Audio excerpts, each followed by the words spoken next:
welcome to Yundel channel. Thank you so much guys for tuning in. Thank you for coming here to the night in my channel. Guys, welcome. How do we overcome a difficult situation? Guys, it is very important that we acknowledge the situation. Sometimes people try to stay in denial when they are facing a tough situation. Yes, we must acknowledge the situation anyway, even it is a very difficult situation. How to overcome, guys, a difficult situation? There we are again. We are in the series of being patient. Be patient. Remember, everything will come in its perfect divine timing. So guys, acknowledge the situation, embrace the situation, what you are facing at the moment. Develop a plan. We remember, guys, I am talking about you are the architect of your own life. Develop a plan. Draw a plan for your life.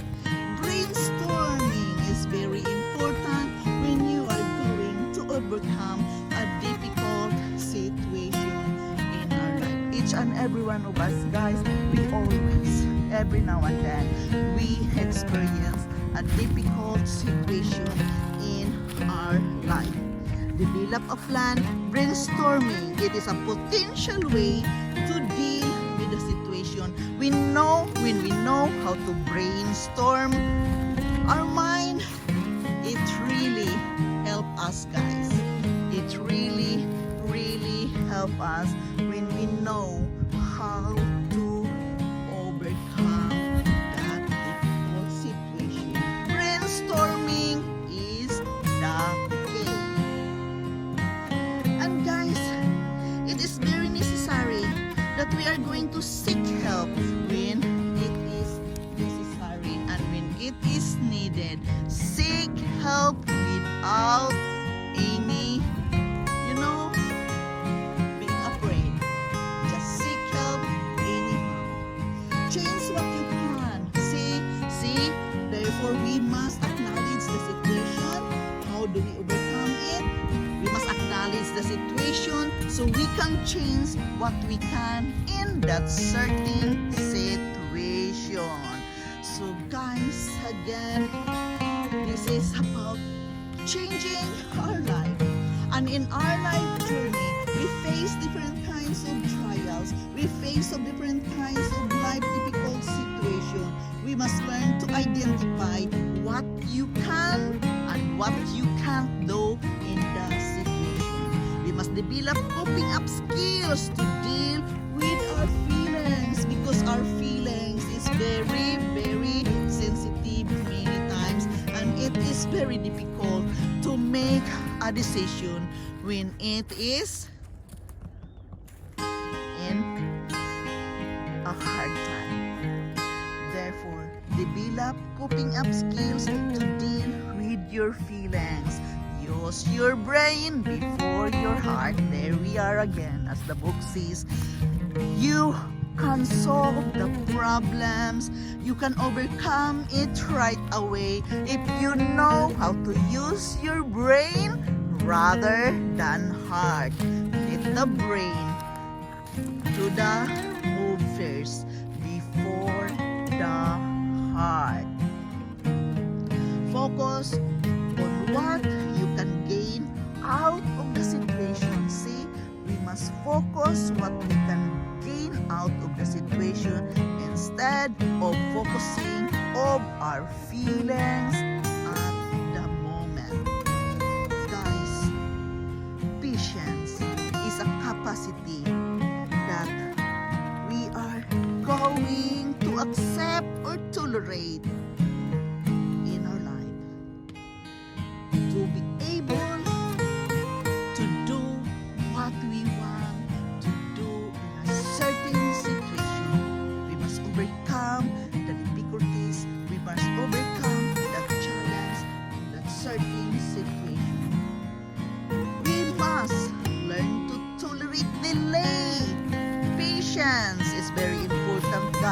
when we are facing a difficult situation, because we must tolerate delay. We must able to, able or suffering without getting angry or accept. See, we must accept it anyway. Even we suffer it already, we must accept it already without anger and upset, because it doesn't help with the situation. If you are angry, if you're upset, that is not the solution of your problem.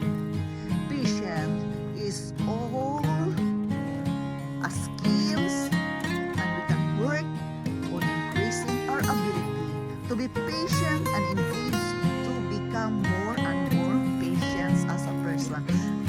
Guys, everything this one I am reading in the book, it's really very difficult to discuss, to talk about it, because there is feelings involved, and when our feelings is involved, it's so really very difficult.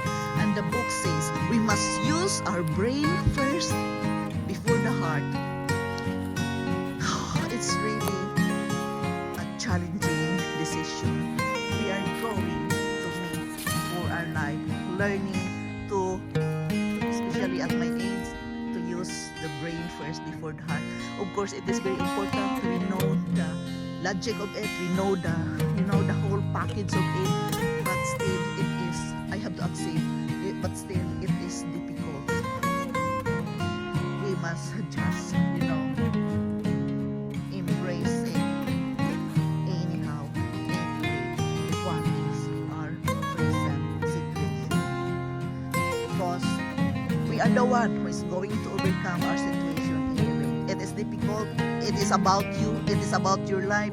We must work with it anyhow, but it's very important that we must know how to deal our feelings in order to reach to a good decision. Making decision is also about considering our feelings. Every day we are making decision, and it's not always easy, guys. Believe me, it's not always easy. It is a work and effort needed to be done.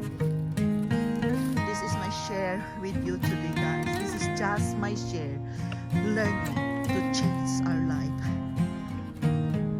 Yes, it is a process throughout life. Somebody told me it's very difficult now to change our life because we are old already. Nothing is difficult as long you can set your mind onto it. It is just a work. And of course, accepting yourself, loving yourself, embracing your imperfections if you want to change your life. I want to change my life, and it's really a hard work because I am used in my daily routine every day. I am doing it every day. It's hard to have a change. It's hard to face another situation because it is another situation when you are going to change your life. It is not easy, but guys, it is about being mindful, and you have to know yourself. You must know that this is what you want. If you really want to change your life, then you must put your foot in the ground and do the work. Yes, I've been telling myself to do that. Again, I have to admit, it is not just an easy work to do. I am used in my daily routine the way I did it, which is not progressing the way I wanted it to be. But it is again about self-discipline, self-control, following it with full focus and determination, so you can reach where you want to go. This is about how we overcome a difficult situation in our life. Remember that patience is a virtue. Everything. This is about a patience series I am reading now.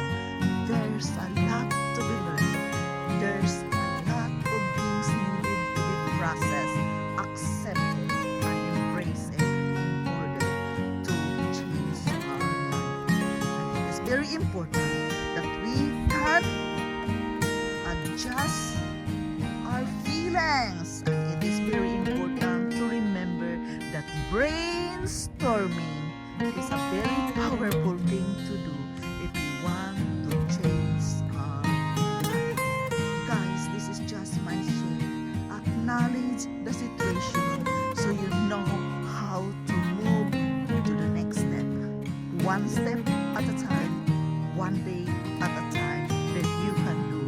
chains of your life, facing any difficult situation in our life. We can make it. If we can submit all to God, we believe in God, submit all to God, embrace the moment, and practice the power of prayer, the power of meditation.